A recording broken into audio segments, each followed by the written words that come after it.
ஜுமாஜி welcome to jungle படத்துல நம்ம மொட்டன ராக்கு அசால்ட்டா சீறி பாயிர பாம்பை படக்குன்னு கையில பிடிச்சிருப்பாரு.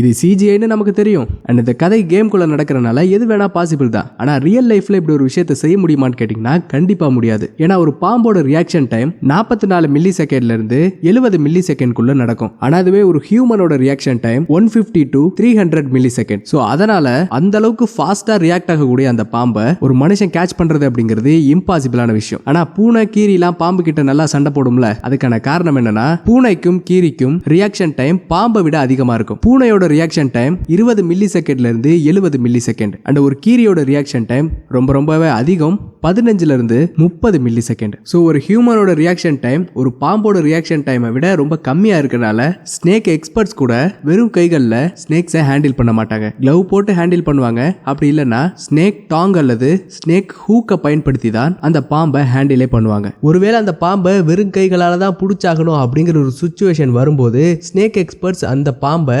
அக்ரெசிவாக விடாம காம் டவுன் பண்ணுவாங்க. அதை அமைதியாக்குனதுக்கு அப்புறம் தான் அதை பிடிக்கவே ட்ரை பண்ணுவாங்க. ஏன்னா சீறி பாயிர ஒரு பாம்பை மனுஷனால பிடிக்கவே முடியாது.